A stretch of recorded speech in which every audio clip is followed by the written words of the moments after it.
ሰላም ሰላም የቻናላችን ቤተሰቦች በያላችሁበት ሰላማችሁ ይብዛ። እዚህ ቻናል አማርኛ፣ እንግሊዝኛ፣ ሂሳብና ሌሎች ትምህርቶችን እያስተማርን እንገኛለን።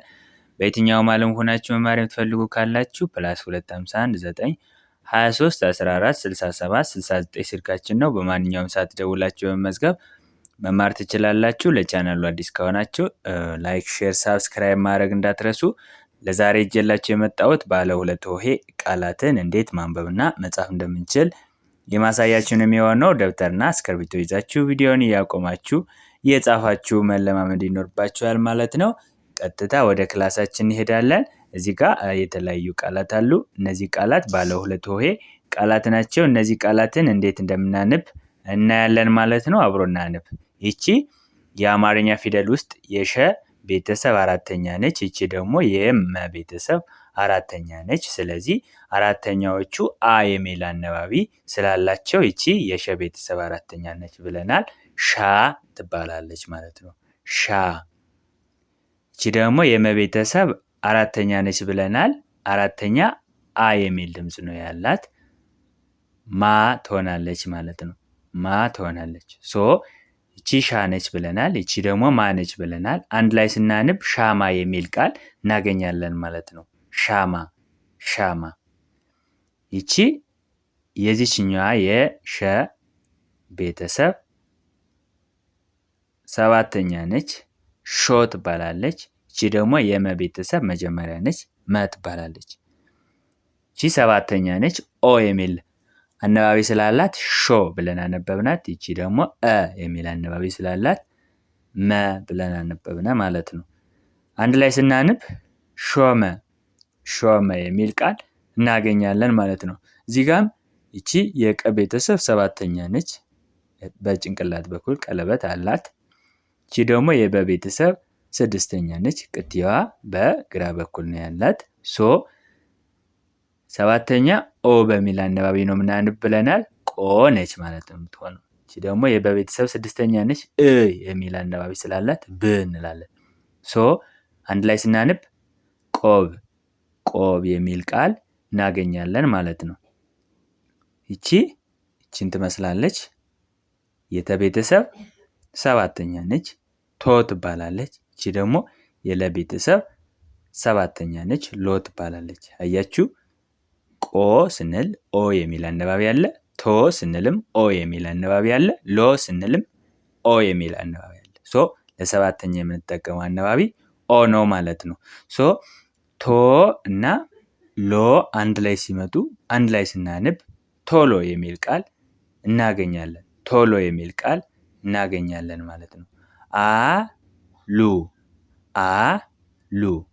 አ መጀመሪያ ነች። ሉ ከለቤተሰብ ሁለተኛ ነች። አንድ ላይ ስናነብ አሉ።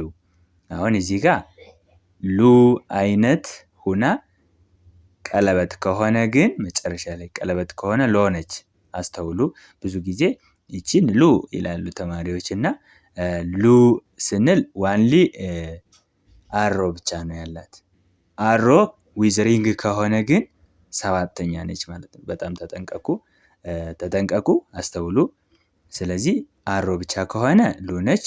አሮ ዊዝ ሪንግ ከሆነ ግን ሎ ነች ማለት ነው። ሎ ነች። ስለዚህ አሉ ይሆናል። አሁን እዚህ ጋር አሉ ለማለት ብለንም ማንበብ እንችላለን ማለት ነው። እንደየአገባቡ ነው። አንዳንድ ፊደላትን ስናጠብቅና ስናላላ የተለያየ ትርጉም ያላቸው ፊደላት። አሁን ምሳሌ አሉ ስንል አሉ ፕሬዘንስን ይገልጻል። አሉ ስንል ደግሞ ሴይንግ ወይም ያወሩትን ነገር ይገልጻል ማለት ነው። የምናነበው እንደየ አገባቡ ነው ማለት ነው። አሉ ብለን ማንበብ እንችላለን። አሉ ብለን ማንበብ እንችላለን ማለት ነው። በጣም ጥሩ። እዚህ ጋር እንዳየናት አ ነች። ይቺ ደግሞ አራተኛ ነች። የበቤተሰብ አራተኛ ባ ትባላለች። አንድ ላይ አባ። ኮት ኮ ሰባተኛ ት ስድስተኛ አንድ ላይ ኮት። ጦጣ ጦ ሰባተኛ ጣ አራተኛ ጦጣ። ጣት እዚህ ጋር እንዳየናት አራተኛ ት እዚህ እንዳየናት ከተቤተሰብ ስድስተኛ አንድ ላይ ጣል ዋና ዋና።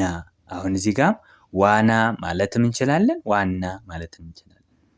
ዋና ስዊሚንግ እና ዋና ዘ ሜን ፖይንት ኦር ዘ ሜን ቲንግ ለማለትም እንጠቀማለን። ሶ ምን እንላለን ማለት ነው? እንደየ አገባቡ እናነባለን ማለት ነው። ዋና ቅድም አሉ እንዳልነው ይወሰናል ማለት ነው። በጣም ጥሩ። ውድ ስድስተኛ ድ ስድስተኛ አንድ ላይ ውድ። ጉዞ ጉ ሁለተኛ ዞ ሰባተኛ። ጊዜ ጊ ሶስተኛ ዜ አምስተኛ ጊዜ። ሸጠ ሸ መጀመሪያ ጠ መጀመሪያ አንድ ላይ ሸጠ።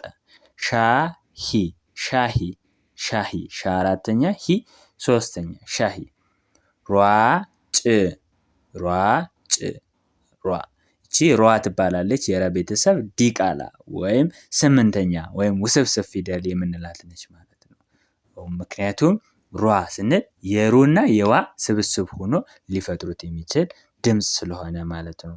የአራተኛ ፊደል ላይ ብዙ ጊዜ በጭንቅላት በኩል እንደዚች አይነት አሮ ስናስቀምጥ ሯ ይሆናል። ሯጭ ሯ ስምንተኛ ጭ ስድስተኛ። ጥሩ ጥ ስድስተኛ ሩ ሁለተኛ አንድ ላይ ጥሩ። ሩጫ ሩ ሁለተኛ ጫ አራተኛ ሩጫ። ዝና ዝ ስድስተኛ ና አራተኛ ዝና። ለማ ለ መጀመሪያ ማ አራተኛ ለማ። ማለ ማ አራተኛ ለ መጀመሪያ። አሁን እዚህ ጋር ለማ የሚለውን ቃል አይተናል። ለማ እነዚህን ቦታን ስናቀያይረው ለ የነበረውን ማ ስናደርገውና ማ በነበረበት ደግሞ ለን ስናደርገው ለማ ሲል የነበረው ማለ ይሆናል ማለት ነው። ሙሉ ሙ ሁለተኛ ሉ ሁለተኛ ሙሉ። ሎሚ ሎ ሰባተኛ ሚ ሶስተኛ ሎሚ። ሞላ ሞ ሰባተኛ ላ አራተኛ ሞላ። ሩዝ ሩ ሁለተኛ ዝ ስድስተኛ ሩዝ። ንብ ራስ ስራ ሱሪ። ይሄ ደግሞ ቤት ይላል ማለት ነው። ኦኬ ቤተሰቦች በቀላሉ እንዴት ፊደላትን አጣምራችሁ ቃላትን ማንበብ እንደምትችሉ ዛሬ አይተናል ማለት ነው።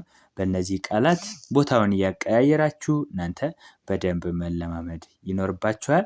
ብዙ ጊዜ ተማሪዎች ፊደላትን እንደጨረሱ ማወቅ ያለባቸው እንዴት ፊደላትን አገጣጥመን ቃላትን ማንበብ እንደምንችል በእነዚህ ባለ ሁለት ሆሄ ቃላትን መጀመሪያ ይለማመዳሉ። ከዛ በኋላ ወደ ባለ ሶስት እያልን ከፍ እያደረግነው ሀረግ፣ አረፍተ ነገር፣ ፓራግራፍ እያሉ ማንበብና መጻፍ በቀላሉ ይችላሉ ማለት ነው። ስለዚህ በዚህ መልክ መለማመድ ይኖርባችኋል። ቪዲዮ ከተመቻችሁ ላይክ፣ ሼር፣ ሳብስክራይብ አድርጉ። እንዲሁም አማርኛ፣ እንግሊዝኛ፣ ሂሳብና ሌሎች ትምህርቶች ማወቅ የምትፈልጉ ካላችሁ ከስር ባለው ስልክ ደውሉ፣ እናስተምራችኋለን። በቀጣይ ክላስ እስከምንገናኝ በያላችሁበት ሰላማችሁ ይብዛ። ባይ ባይ።